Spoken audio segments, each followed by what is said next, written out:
just wanted to quickly tell you all that YouTube's doing weird things right now where sometimes it'll leave a comment. Like here, I can see that someone has left a comment, but when I click on it, it just doesn't show up. If I go back and look in any form of my stats and you know, all that analytics and all that, that comment just doesn't exist. And I've heard from other, you know, friends of mine and stuff that, you know, their comments and replies and whatnot are getting deleted. And unfortunately, there's not too much I can do about that. So I do make an effort to make sure I reply to everyone. However, you know, in a situation like this, I just unfortunately cannot reply to your comment. And, you know, if the comment's long enough, like this one was, I couldn't even read the full thing. I think I got the gist of it. Just know that I'm not out there trying to ignore anybody or anything like that. I am genuinely trying to comment on, you know, and reply to everyone's comment and stuff like that. So nothing I can do about that. Hope they fix it soon.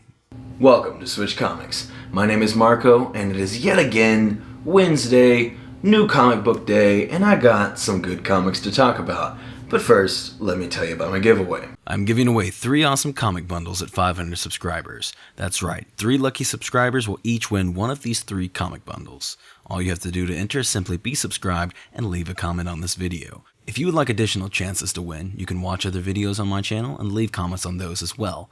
Each comment on a new video is another chance to win. Good luck. And do make sure you are subscribed and leaving comments on my video, because we are inching ever so close to 500 subscribers, and I will be giving away those comics fairly soon, I do believe. So let's go ahead and talk about the new comics that I picked up for the week anyway. Starting off with one that I was very much waiting for, highly anticipated, Eat the Rich. And this is another new Boom Studios comic, a bit of a horror comic, I do believe. You know, this issue, first issue, is just setting things up. But it definitely has some dark tones, and I'm really interested. I feel like it had a good, you know, setting the grounds, kind of introducing you a little bit to what's going to go on, and things are not very good. They're not okay. You know, the comic's very good. You know, don't let me get that misconstrued. But I love this cover. There were some other covers that I did contemplate picking up, and I might just have to grab that one per store. I am a big fan of one per stores. I think, you know, ratio variants can be a little iffy. Not necessarily a bad thing. I do pick up some here and there, especially for good, you know, like an issue like this one that I think that could hold potential value later on, just from sheer merit of how good it's going to be. Hopefully. So good start, like I said. It needs to keep up the quality, but like I got the 1 in 25 for Nice House on the Lake because I was like, man, I absolutely love this book. I'm going to go ahead and grab that. However, you know, especially with Boom Studios, they're always putting out their 1 per stores on their number 1. And I feel like I'm just going to have to grab this one. I thought it was a solid first entry into this series, and I'm excited to see where it goes. Do be careful when picking up your copies. This is an all-black front cover and an all-black back cover. So, you know, be careful. I don't think mine is perfect, but I did as best as I could out of the ones that we had available, and I think it is good enough. And also with that in mind, you know, just take good care of it. It might be worth something here, in a couple of months or so. Moving on to, and you know, as always, I got to start with my independence, which admittedly this week is pretty small, because I feel like I've been becoming more and more of an independent man. Even though I still like my Marvels. I still do like my Marvels. What issue is this? Number 6. We got Nocterra, number 6. And again, another series that continues to be awesome. I love this dark and twisted world that they've created in this. This is dark, but not really horror. More of a monster thing. But I don't know, it's not really... I guess there's scary elements to it, but I don't think it's meant to be a horror, I guess. More of a dystopian monster future thing with horror elements. I don't know. Maybe you disagree with me. Maybe you think it isn't horror. But that being said, I do enjoy this series quite a lot. I keep recommending this to people. I got it up on I got the poster on my wall, man. I like this book. So definitely check this out if you haven't. The darkness turns people and actually just anything, animals and whatever too, into monsters. and not not very nice ones. So it is an interesting premise for a book. Not it takes a fairly simple idea and then just twist it into a new territory, and has been pretty interesting. I'm very interested to learn more about this big villain that they have set up. Blacktop Bill, I think is his name, or so. Yeah, I'm pretty sure that's his name. Now moving on to a much more fun and kind of lighthearted book. We have Bermuda Number Two, and this one has been pretty fun. Like I said, much more lighthearted, and the art's very fun. A lot of fun creatures and weird things going on. I mean, you can look at the cover there and just see that, there's a lot of cool things going off. And again, the premise of this one, fairly generic, okay? They're in the Bermuda Triangle on an island, okay? They flew a plane over, and then, it crashed. Something weird happened, what's going on? They crashed on the island, and then now they're trying to survive on the island. But it's a fun read, and I am enjoying it. You don't have to have the most, brilliant idea ever to just be able to tell a good story. And that's actually it for my independents, which is very, very light for me. It seems like lately I've been picking up like 10 independents a week. So having only 3s, which granted, I think I only have like 12 books this week. And that's the rest of my stack. Fairly small stack this week. And then I picked up, my only DC book was a reprint of Nice House on the Lake, second printing here. And, I got the worn, torn, and tattered cover there. And I don't know, I like these things. And I was contemplating, like, should I pick this up? I picked up the second and the third printing for the number 1. But I was like, yeah, I guess. So here I am. I guess I'm collecting the whole series of second prints. I don't know if I'll do third prints or not, but definitely the second prints.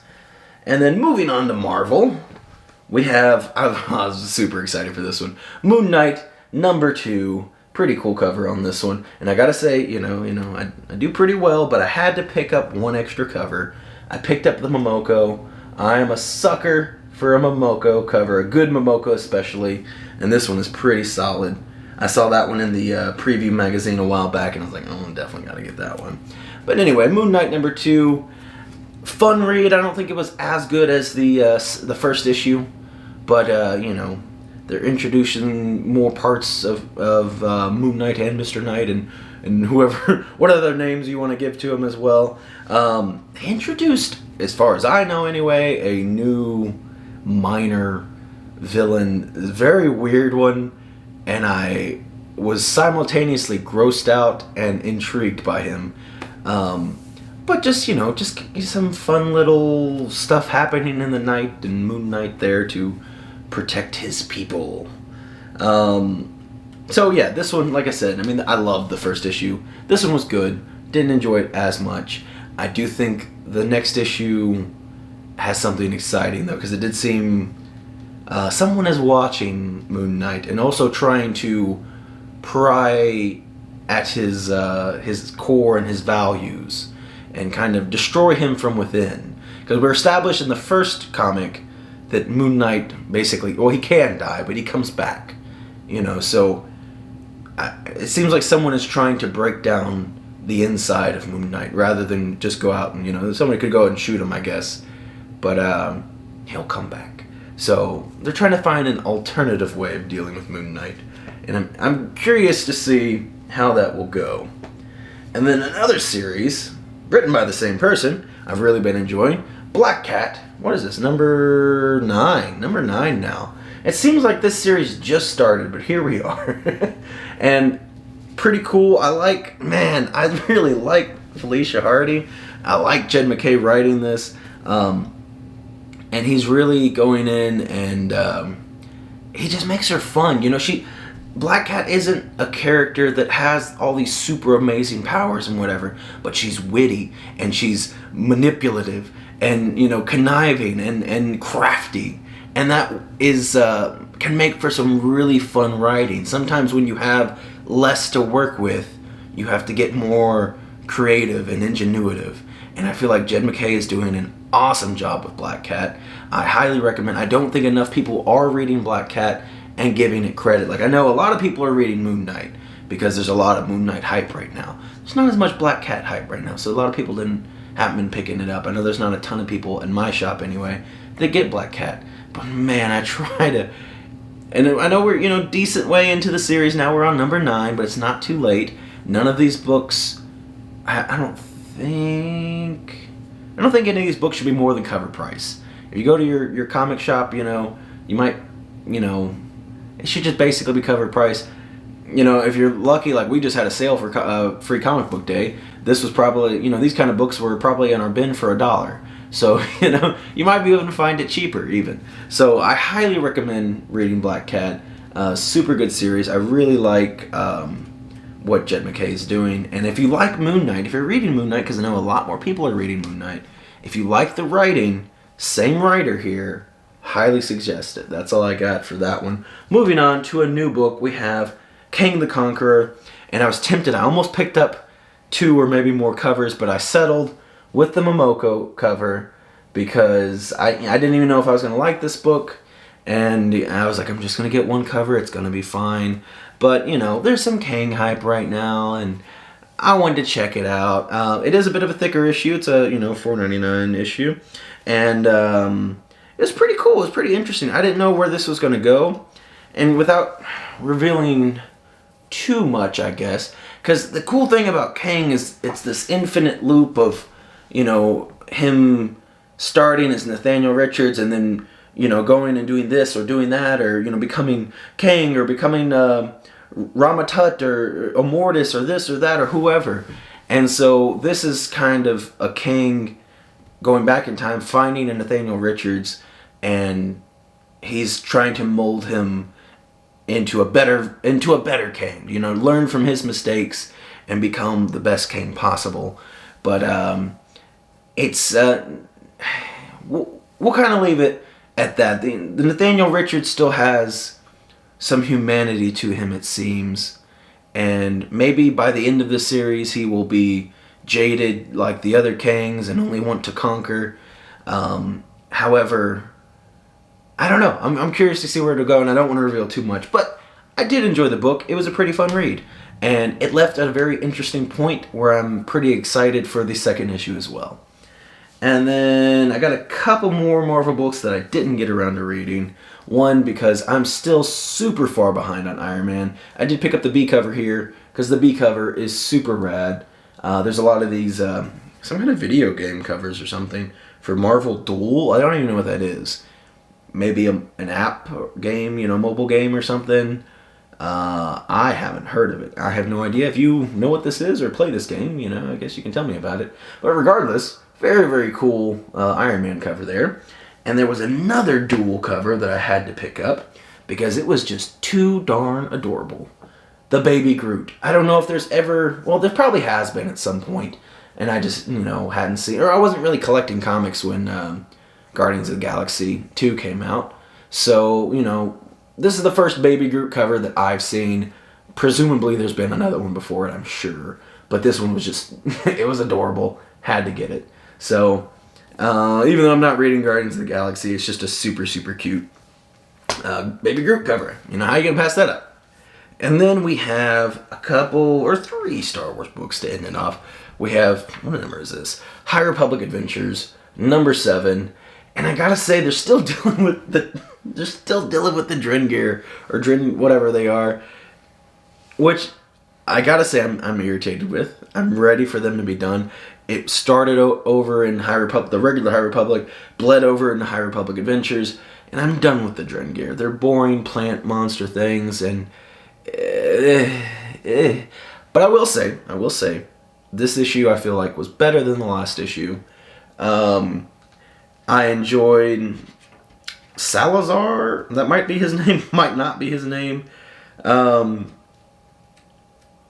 He had a lot of internal monologue in this issue, but I found it to be interesting. I did enjoy this issue. I'm still ready for them to be done. I really, really hope it ends soon. I don't know how much longer I can deal with the Dren gear. It's not my favorite thing. I'm not trying to be super negative on it, and I try really not to be super negative in general. It's not terrible, but man, it just feels like it's been going on for ages now. And that's the best way I can describe it. So moving on to 2 more Star Wars books I have not read, because another thing I am just desperately behind on. We have Star Wars, whatever, number 16. Pretty cool cover here. War of the Bounty Hunter tie-in, and then we have War of the Bounty Hunter. If only I could talk. War of the Bounty Hunter, number 3. And again, I'm just super far behind on War of the Bounty Hunters. One of those things that once you get behind on it, just definitely, any events. If you get behind on an event, and I didn't even finish Heroes Reborn, because especially that came out so fast. And it's like once I got behind a little bit, and then it just piled on, and then now, it would take me a little bit of time to get caught up, and I'm busy doing other things a lot of the time. But regardless, very good week for comics, I think, even though it was a shorter week for me. Let's see, with probably my favorite 2, well, I don't know, there were some good ones in here.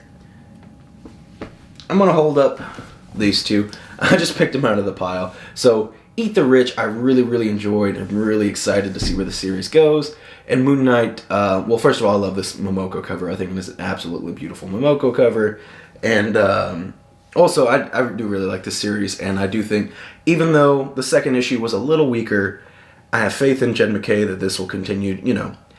Not every issue forever is going to be the greatest issue ever. So, he's got to introduce some things. He's got to do, establish some characters, do some things like that. And then, it takes some time to tell a good story. But other than that, I, again, really like Black Cat. Bermuda was really fun. Nocterra continues to be great. So, lots of cool things to keep reading. I don't think there was a ton of new books this week. I picked up Kang. I picked up Eat the Rich. I'm sure there were others. If there's something cool that is, whether it's new or not, I guess, that you're reading, please let me know. I'd love to hear about it. And if you're reading any of the books that I am, and you want to share your love, or if you have some differing opinions, please let me know. Are you also tired of the Drin gear? Because, God, I know I am.